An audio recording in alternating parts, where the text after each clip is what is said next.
안녕하세요. JD 부정세의 소장 조던입니다. 오늘은 미친 달러 급등, 폴 볼커의 1980년대로 라는 주제로 말씀드리도록 하겠습니다. 2022년 9월 27일 화요일 시간입니다. 유튜브 멤버십에서는 최근 JD 부정연구소 투자 현황에 대해서 알 수 있습니다. 관심 있으신 분들은 동영상 아래 댓글 링크를 참조해 주시기 바랍니다.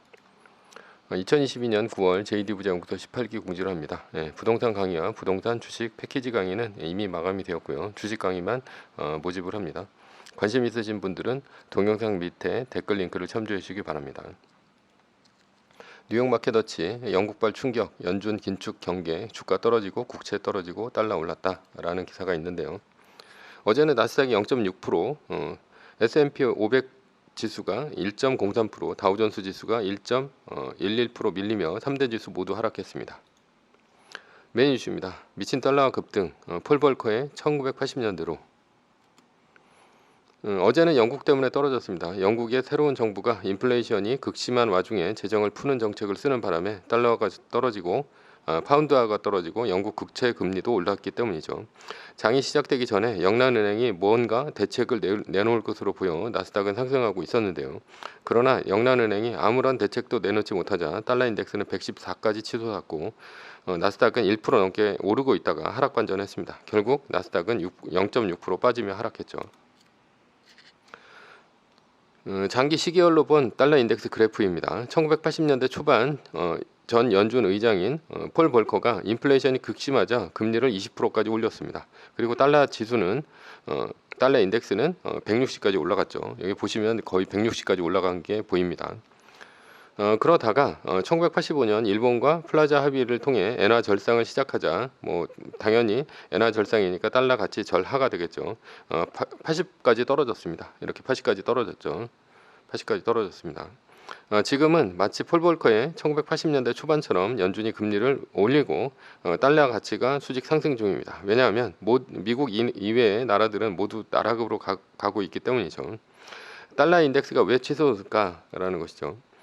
달러 인덱스는 유럽의 유로화가 57.65%, 제일 비중이 높죠. 일본의 엔화가 13.6%, 영국의 파운드화가 11.9%, 이렇게 세 나라가 비중이 제일 높습니다. 그리고 캐나다 달러가 9.1%, 스웨덴의 크로나가 4.2%, 그리고 스위스의 프랑이 3.6%입니다. 스위스 프랑이.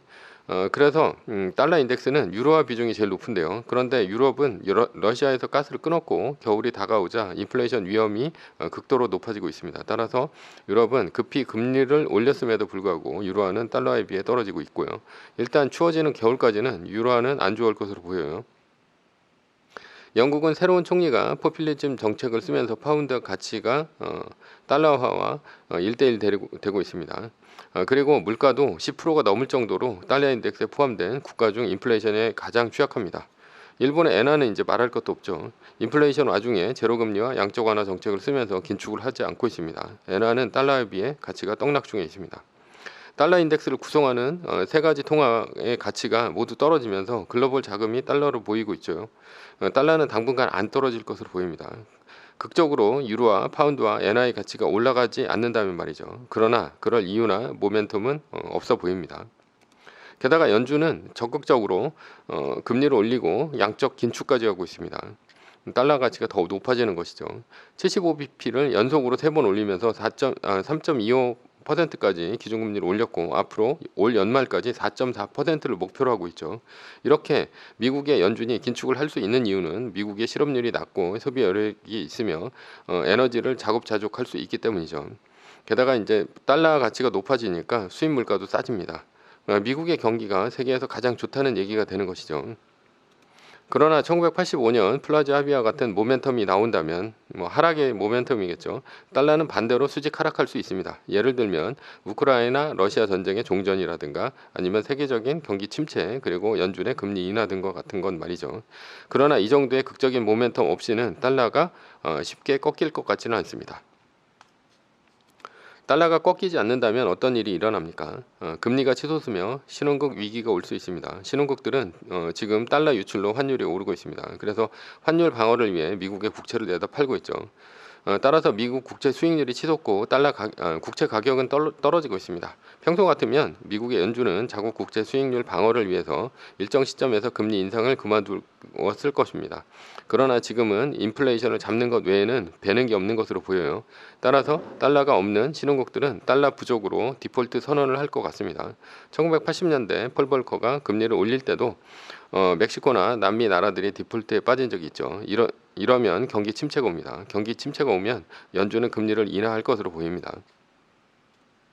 한국도 지금 금리를 올리고 있어서 부동산 프로젝트 파이낸싱이 막히고 있는데요. 물류센터를 짓다가 스톱을 하고 있습니다. 물류센터는 지어놓으면 쿠팡이나 이마트 같은 기업들이 무조건 임대를 했었는데요. 요즘엔 임대료를 후려쳐서 수익률이 떨어지고 있고요. 그리고 물류센터를 늘리지도 않고 있습니다. 지금 방어적으로 나가고 있다는 얘기죠. 따라서 물류센터에 돈을 빌려주었던 은행이나 증권사들이 부실 자산으로 인해 어려워질 수 있죠.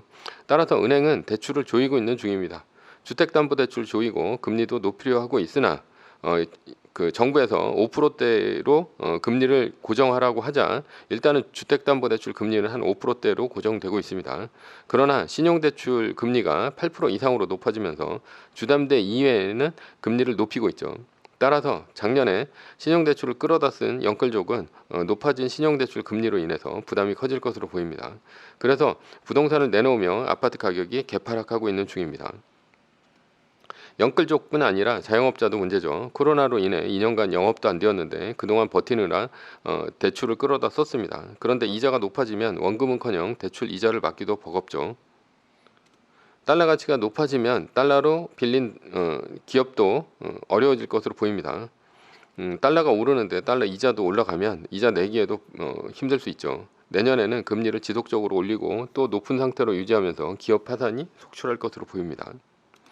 그래서 중요한 것이 바로 리스크 관리입니다. 위기일 때 오르는 것이 무엇인지 인식하면 좋겠습니다. 우선 달러화입니다.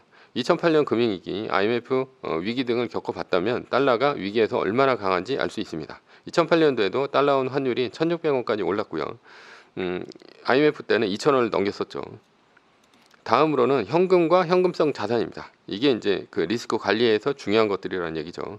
위기에 현금을 들고 있다면 선택의 폭이 넓어집니다. 떨어진 주식과 부동산을 살 수 있습니다. 다만 위기일 때 현금을 가지고 있어야 되는데 부동산은 위기에 팔리지 않으니 현금성 자산이 아니죠. 주식은 현금성 자산이 맞습니다. 그러나 떨어질 때 그냥 가지고만 있다면 팔 수는 없습니다. 왜냐하면 반토막난 주식을 팔 수 있는 사람은 별로 없을 것이기 때문이죠. 그래서 주가의 꼭대기에서 파는 기술이 필요한데요. 그래야 현금을 들고 떨어진 주식을 줍줍하든지 부동산을 갭 투자하든지 할 것 아닙니까? 그러기 위해서는 당연히 매뉴얼이 최선입니다. 결론입니다. 위기에 달러를 보유하고 현금을 가지고 떨어진 주식과 부동산을 사야 합니다. 그러려면 세계 1등 주식에 투자하고 있으면 달러에 투자하는 것이죠. 그리고 매뉴얼을 지키는 것이 이러한 위기에 달러화와 현금성 자산을 보유할 수 있는 길입니다. 위기가 지나면 주가는 회복할 것이고 늘어난 주식수는 우리를 부자로 만들어줍니다. 매뉴얼입니다. 세계 1등 주식은 전고점 대비 2.5% 떨어질 때마다 10%씩 팔면서 리밸런싱을 하다가 나스닥 마이너스 3%가 뜨면 말뚝을 박는 것입니다. 그러다 반등이 시작되면 V자 반등 리밸런싱을 하면 됩니다. 자세한 내용은 JD 부장연구소 다음 카페를 참조하시거나 동영상 밑에 리밸런싱 말뚝박기 댓글 링크를 참조하시기 바랍니다. 전제는 세계 1등 주식은 우상향 합니다. 매뉴얼을 지키며 세계 1등에 투자하면 매년 25%의 복리로 10년간 10배, 20년간 100배로 재산을 불릴 수도 있습니다. 위의 상황은 매뉴얼일 뿐입니다. 따를 사람은 따르고 참고할 사람은 참고하시면 됩니다.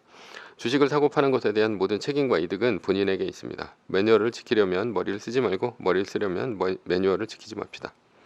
오늘은 미친 달러화 급등, 폴 볼커의 1980년대로 라는 주제로 말씀드렸고요. 지금까지 JD 부장연구소의 소장 조던이었습니다.